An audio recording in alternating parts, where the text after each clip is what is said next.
Welcome to ReSounding, a podcast exploring the power of the arts in advocacy and in action. We talk with artists and activists, taking a deep dive into questions surrounding the causes of displacement, the strength and the vulnerability of people on the move, and the potential of the arts to shine a light on social injustice and impact people's lives for the better. My name's Darren Abrahams, co-founder of The Human Hive, one of the founding members of the Art27 network. This month, I spoke with Bemeriki Bisimwa Dusabe and Jennie Spears. Bemeriki and Jennie represent two organisations both working with planting, gardening and permaculture within refugee communities to help regenerate the land, restore dignity and personhood back to people living in challenging environments. Bemeriki represents the Rwamwanja Rural Foundation, working in Uganda to create farming and sustainable food solutions within refugee camps. Jennie represents the Lemon Tree Trust, an organisation transforming refugee camps in Iraqi Kurdistan by focusing on garden making, cooking and working with the lands as a practice of security, culture and community. We had some sound issues with the connection to Uganda, so please forgive a few glitches in the interview as we communicated with Bemeriki in the field.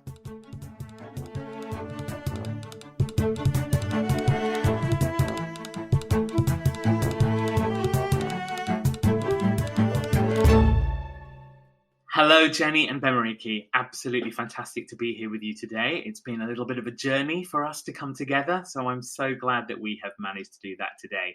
I would love for you to introduce yourselves in your own words so that our listeners can get to know you and what you do and about your organisations. So I'm going to hand over to Bemeriki first. Well, thank you very much for this kind of opportunity. And good morning, everyone.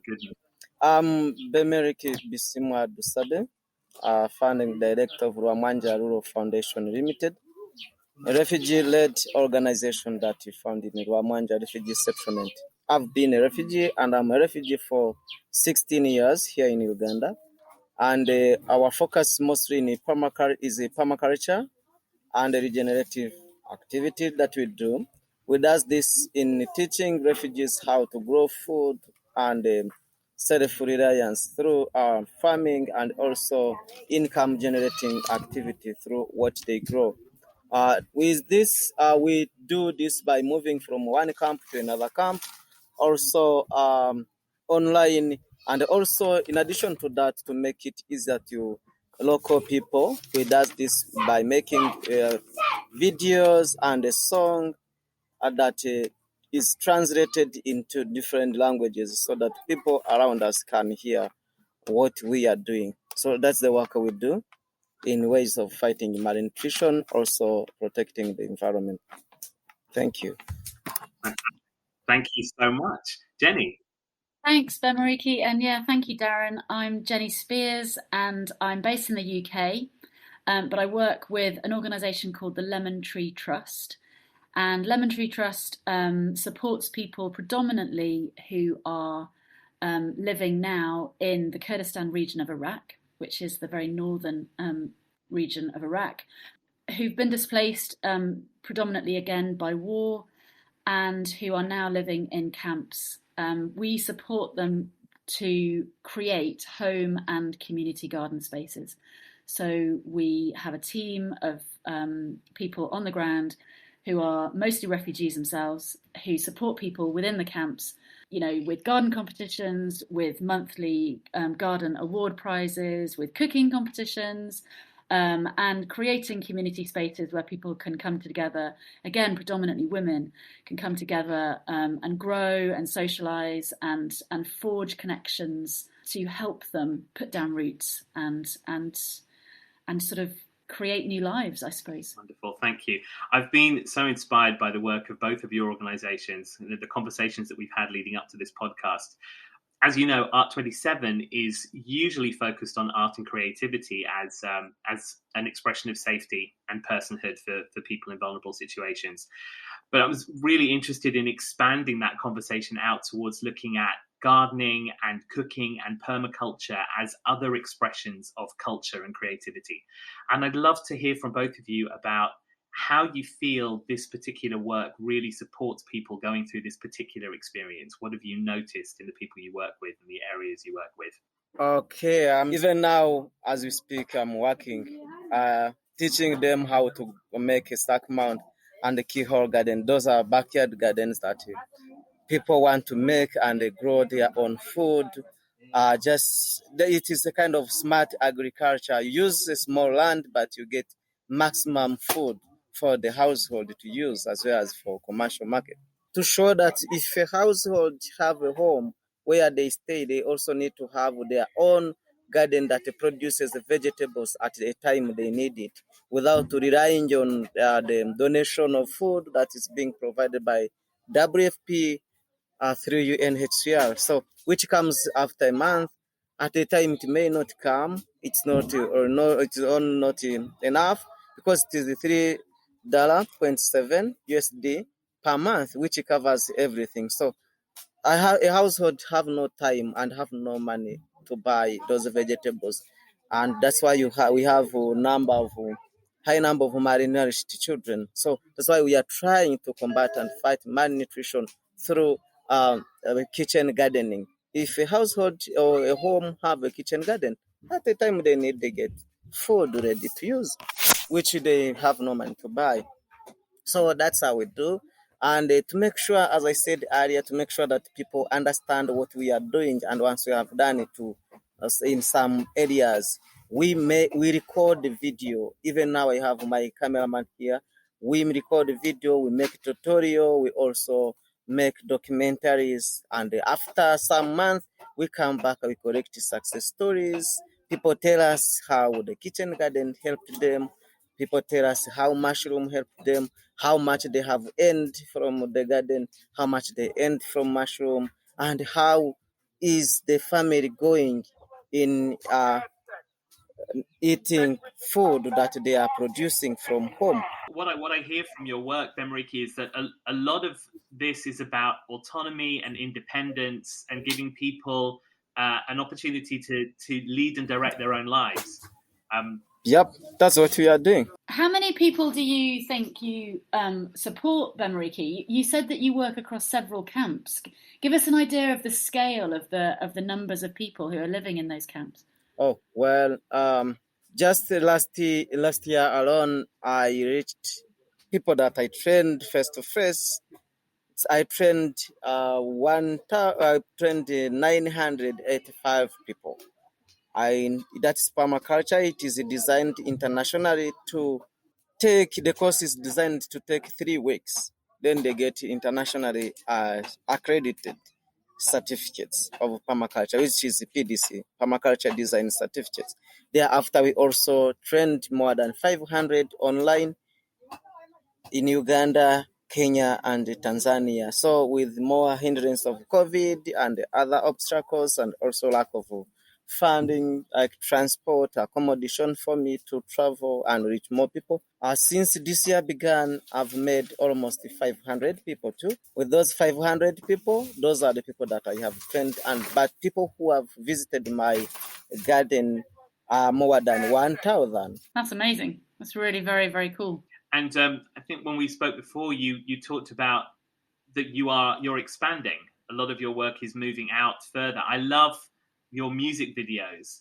Can you talk a little bit more about how you use your music videos to expand knowledge of the project and to bring more people in? Well, thank you very much. The way I use music or video to reach more people, and the mission and the vision to use video and song to teach is that while we are teaching here in refugee settlement, we have people who came from different areas.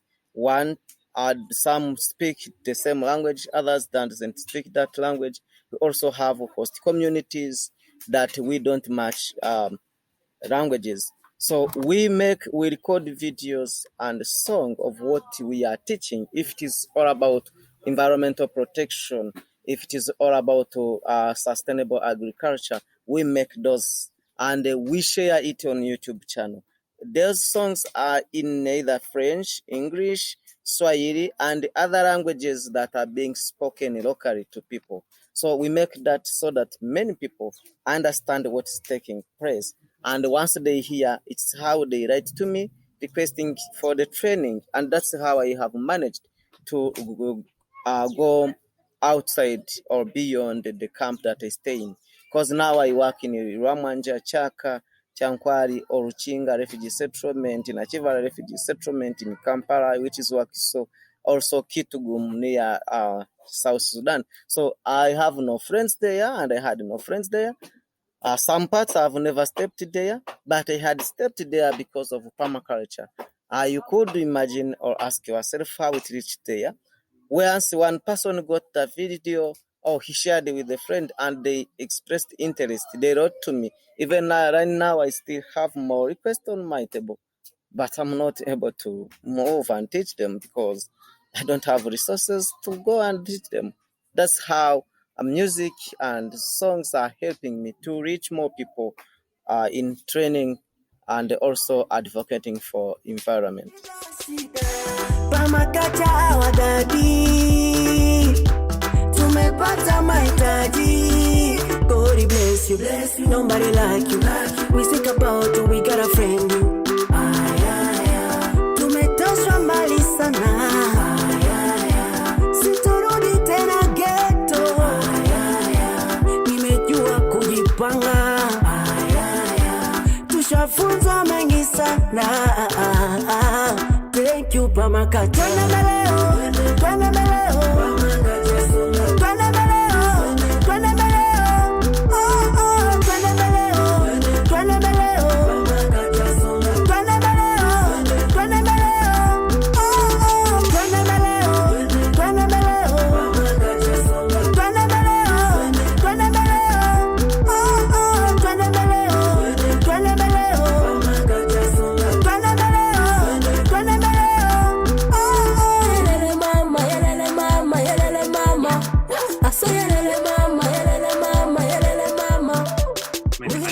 I love the way that we can combine our different art forms to spread the word and bring people closer. I mean, the videos are really fun. I really, really enjoyed listening to the videos, and the music is really great. Jennie, in Lemon Tree, I think you're also using different forms of cultural expression to bring people in. Talk about the competitions that you have, and particularly around cooking. Yeah, so I mean, you're right. I think it's all really linked, isn't it? And we spoke before about the sort of cultural importance of not the simple, acts of either gardening or cooking, but it's what comes from that. It's the conversations that come, it's the smells and the sights and the tastes that just give you that instant association with home, whatever home looks like for you. And we've certainly found with the communities that we work with in Kurdistan that the cooking competitions, which we were able to bring back this year for the first time since COVID, are so just well loved, because it's that opportunity for people to come together, to share a meal, to celebrate their favourite dishes, perhaps that their grandmother or great grandmother or sort of have passed down through generations. And, people come together and the food just looks and smells so incredible. It always amazes me what's possible from very humble beginnings. Sort of a feast is born, and I love that. And Aveen, our operations manager, who is a refugee herself, she lives in Domiz 1 camp, which is the biggest camp in that region. She is passionate about bringing particularly women together to share food, to share experiences, and to give them a safe environment and a joyful and hopeful environment in which to have those difficult conversations that they definitely need to have, and that some people aren't comfortable having in a more formal therapeutic environment. And it's that environment that we're creating through the community spaces that we have, whether that's to come and bake bread each day. We have a bread oven within the garden space, and some women who may not garden, but they come to make bread because that's a really important daily, activity. and any surplus bread that isn't earmarked for somebody or other, and there's so many people on the list of bread recipients, that's all shared out, and it becomes a daily sort of event. But we've certainly had great success, as Bemeriki says, by trying to use different ways to bring gardening to people, and our competitions are they just grow in popularity and success each year. Really, more and more people hear about them and want to take part, and it's that act of celebrating even the small things that people are doing to bring joy and beauty and often food to their tables, and we're trying to celebrate those efforts and inspire others to sort of get involved. Really, sounds to me that what you're talking about is very human. The very human things about sharing food together, growing food together, exchanging things between each other, sharing, this whole idea of sharing. I was really interested when we talked before that you said that people in the camps are as interested in growing flowers as they are in growing food. Can you tell us a bit more about that? That's certainly true of the area in which we're working. We work predominantly, in the refugee camps at least, predominantly with Syrians, but in the camps in which people from other parts of Iraq have arrived, there is a sort of split in that Iraqis tend to want to grow food at their home shelters, and Syrians tend to want to grow flowers. I mean, that's a massive generalization, and of course there's huge crossover. But when we first started the competitions, and the whole idea of Lemon Tree Trust was born out of, as Bemeriki rightly says, this idea of food security, and that on arrival, you're often relying on the tinned and dried supplies that can be moved easily across long distances, and that's what the sort of emergency response NGOs are providing to camps.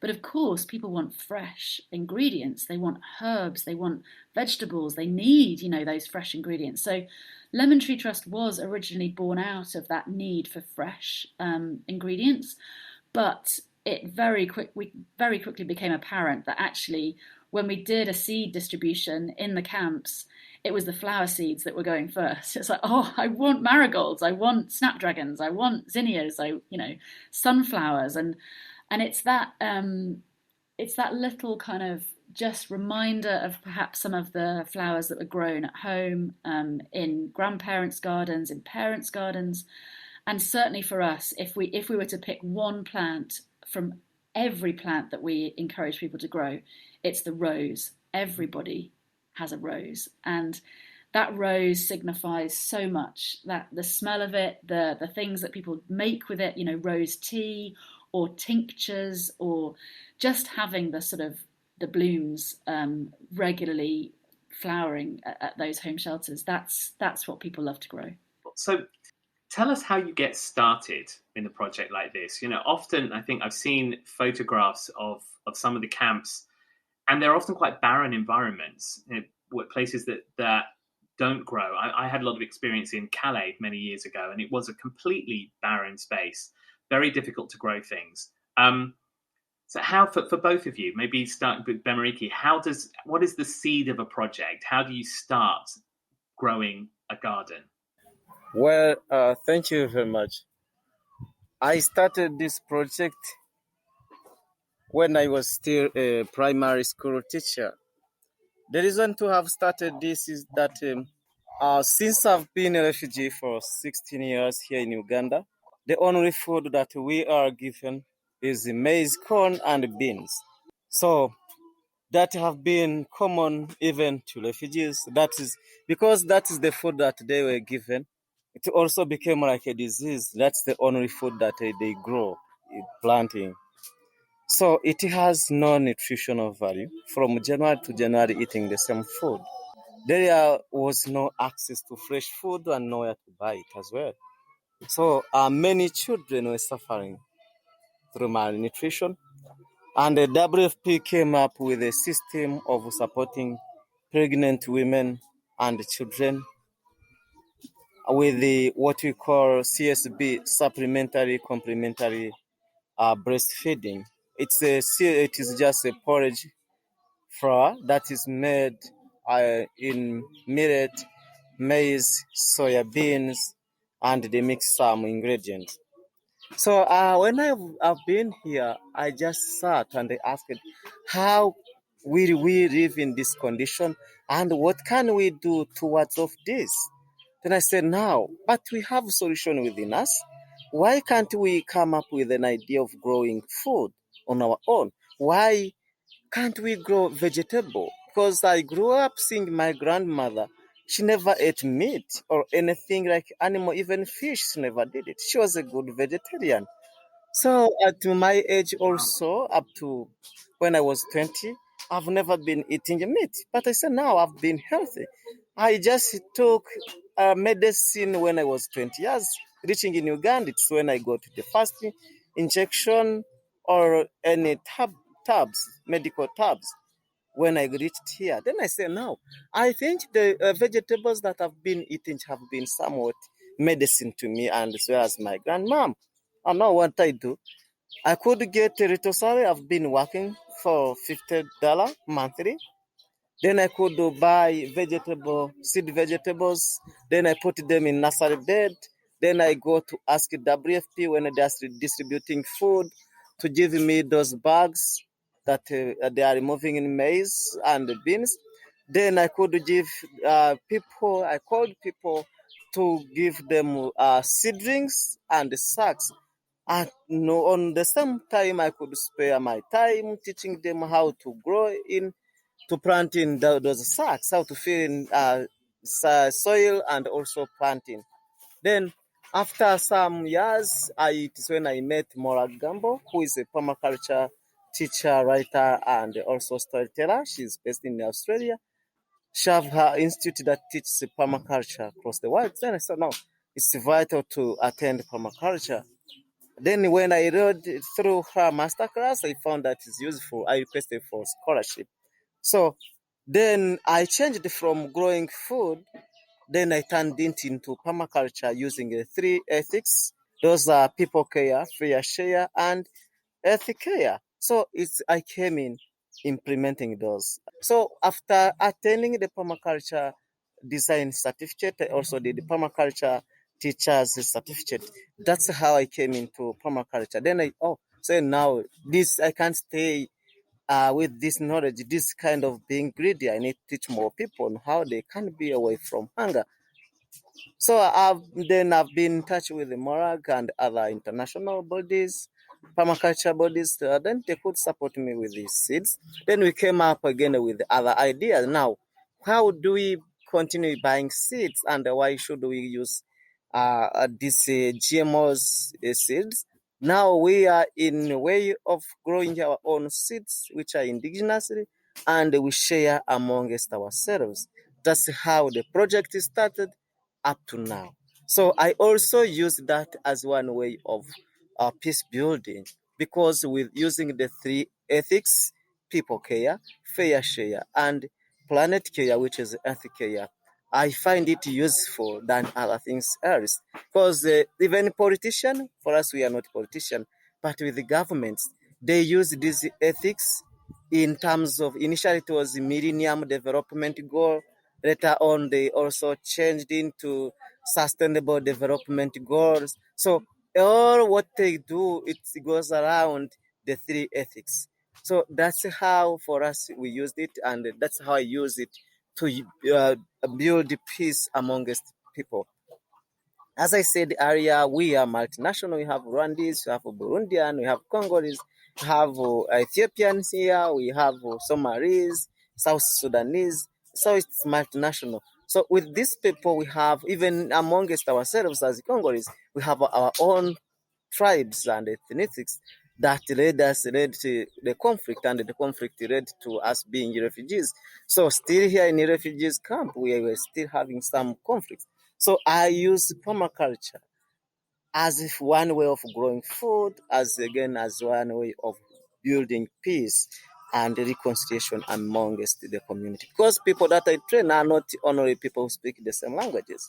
are not people who are in the same ethnicities. So they are diverse. So when we use those ethics and principles, you find people are living in peace and harmony. Then we also use this to protect the environment and conserve it.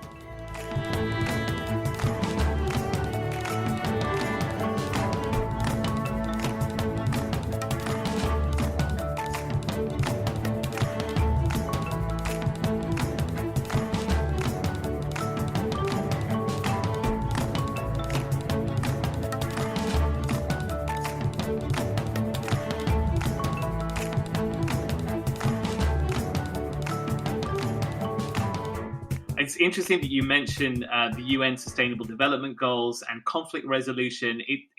We also in my organization, the Human Hive, we focus on how to solve problems looking at those goals on a local level. But it strikes me that what you're doing with gardening and permaculture hits so many of those different goals all in one project, all in one thing.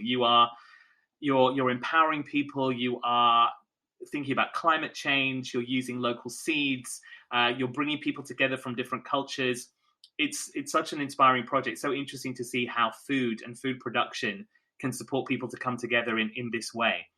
Jennie, I'm really interested in what the crossovers are in Kurdistan, in the places that you work.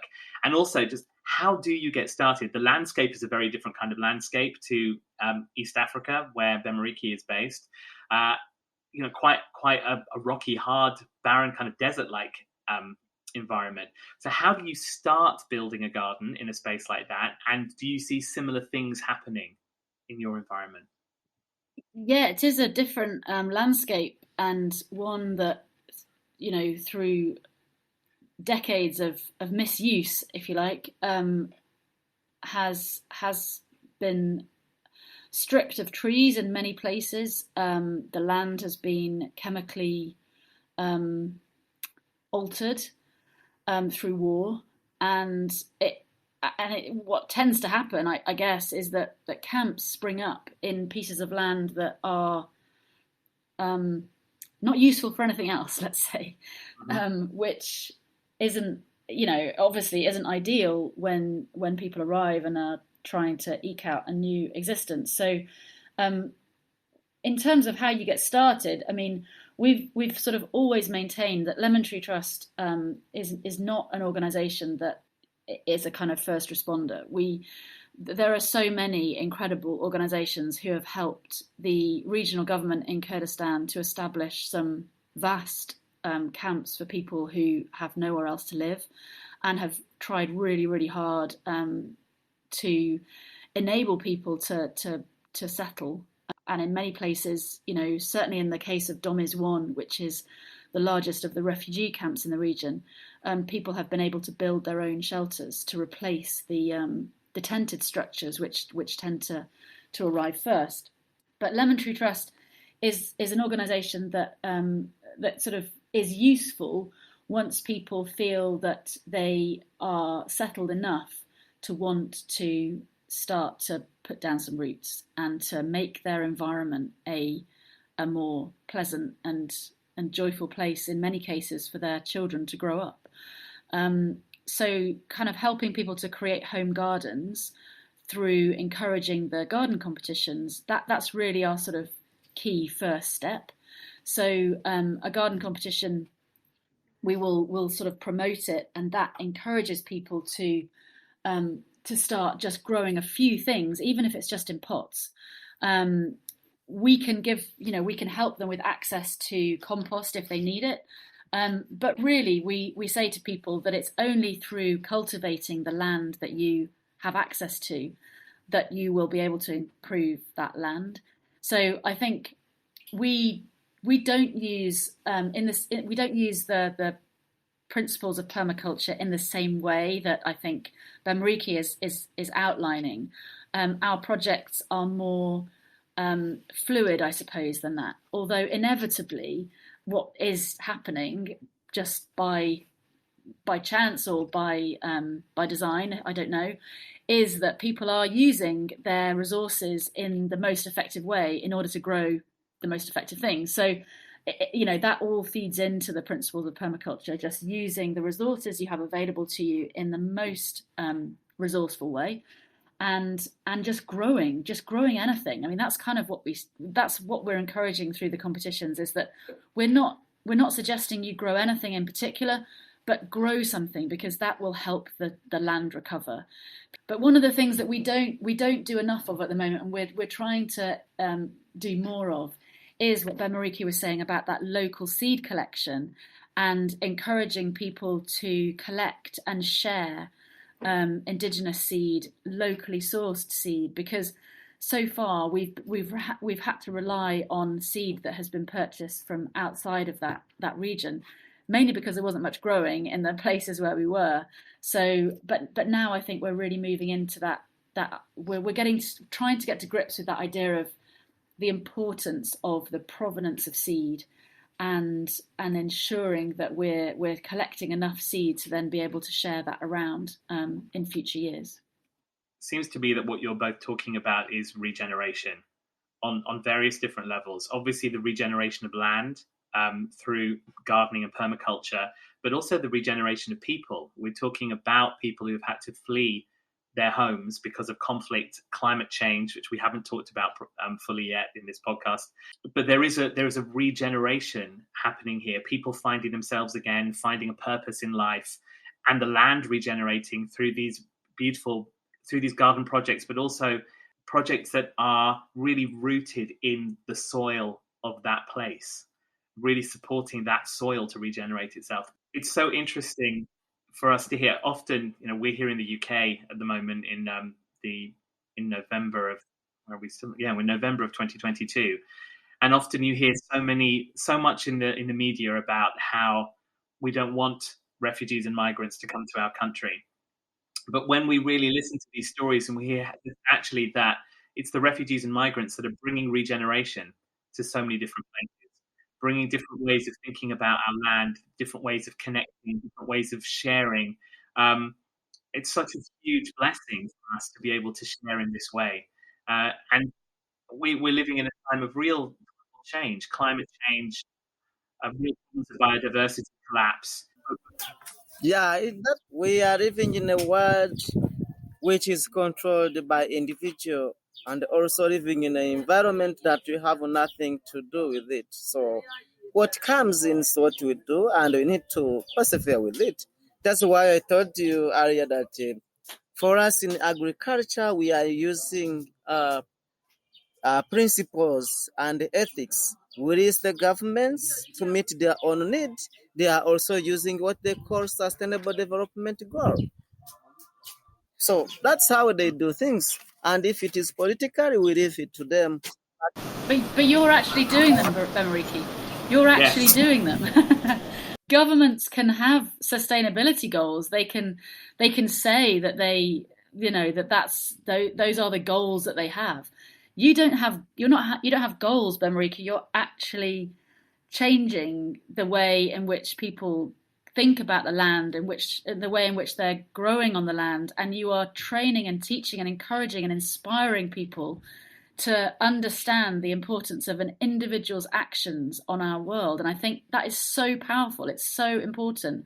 And Darren, you're absolutely right that in thinking around this so-called migrant crisis that here in the UK we seem to be grappling with at the moment, I think it's so important that we recognise and encourage and nurture the diversity and the incredibly creative ideas that someone who has been forced to flee their home, uproot their family and arrive in somewhere completely different, the creativity that is required to succeed in that incredible task is phenomenal. And I am continually inspired by people and the way in which they've learned to cope, because in my very privileged position, I find it an honour to be able to work with people who've had to be on the move. And I love hearing you talk about it, Bemeriki, because there are so many things that we could bring to our projects in Kurdistan. I think there's so much more that we could be doing. And I love hearing about how it's working for you in Uganda. So thank you. I think there's lots to be learned actually from all these projects to share with each other.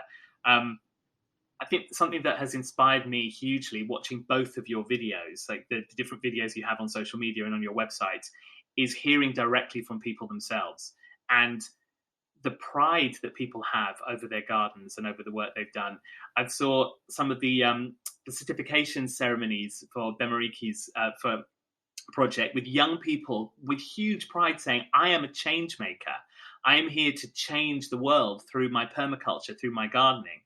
And to see similar things coming from the camps where Lemon Tree is working as well, people talking about the pride of sharing the bounty of their gardens. One video really struck me was of a mother and daughter who had planted jasmine and talking about sharing the scent of the jasmine with their neighbors.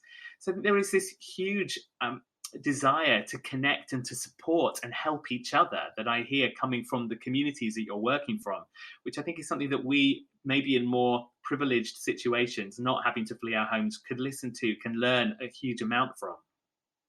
So I'd love to ask both of you, before we end this conversation, what comes next? What's happening next in both of your projects? What happens next? So we are, well, two things, I suppose.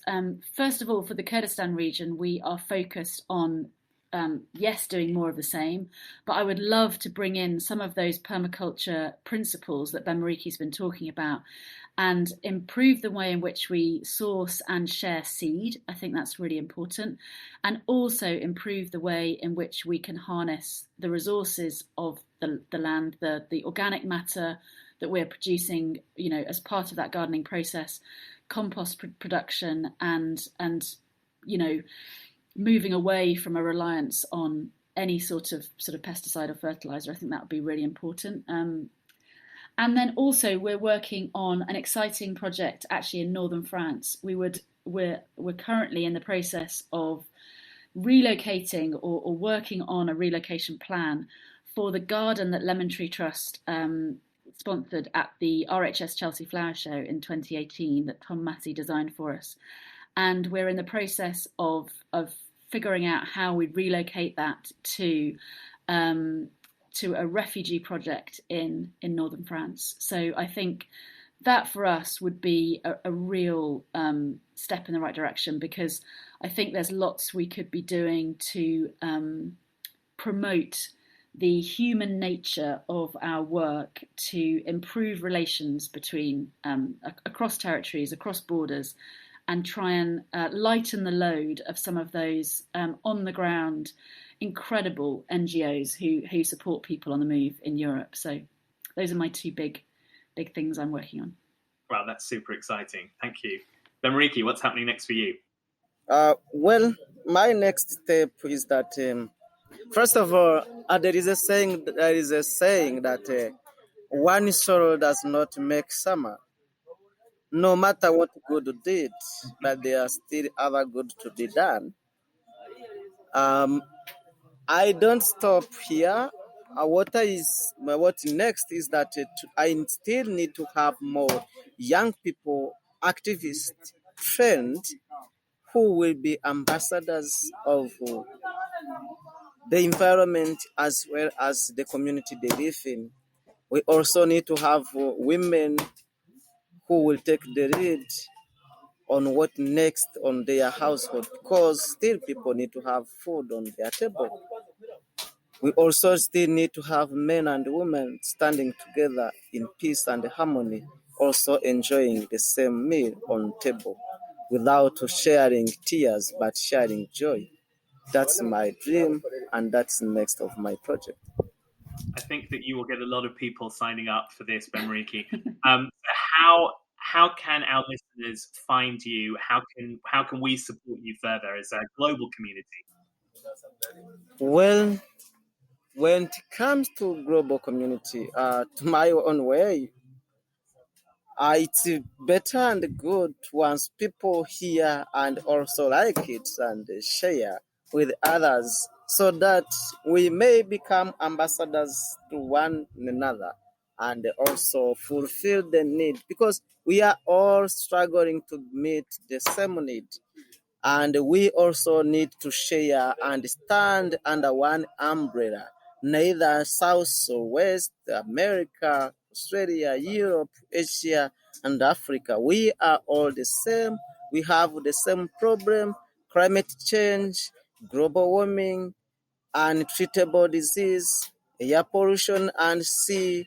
It's affecting all of us. That's why I said that we need to have people standing together under one umbrella and sing in one joy and sharing meals.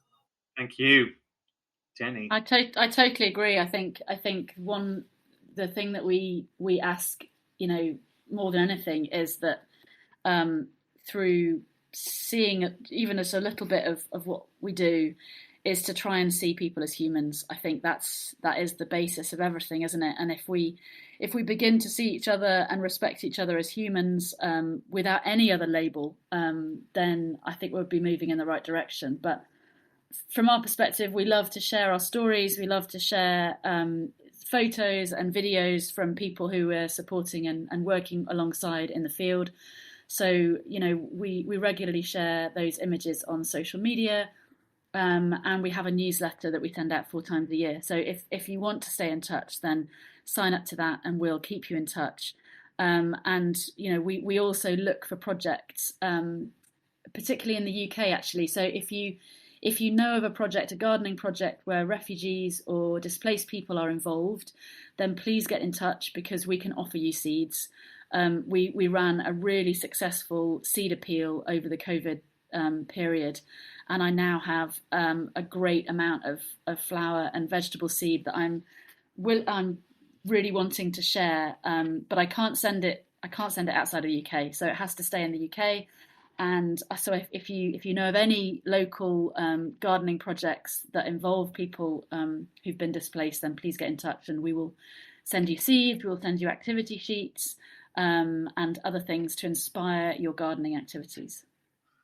Thank you. That's a fantastic call to action for us here. And I think now both of your organisations are part of our Art27 network, so we can communicate through that. And obviously you both have websites. We'll put all the links into our show notes and to your social media channels. I really would love people to be able to see the photographs of the cooking competitions, because they're absolutely incredible. Hear the music videos from Uganda. Thank you both hugely. This is one of the most inspiring conversations I've had in a very long time. I'm so incredibly impressed by both of the projects and seeing the amazing work that's happening. And I'm going to follow you very closely from now on to stay on. I hope that we can collaborate in future and maybe bring some more music into the gardens with some of the work that we do. Thank you both. Thank you, Darren, and thank you, Bemeriki. It's been lovely speaking to you. Thank you too for meeting today.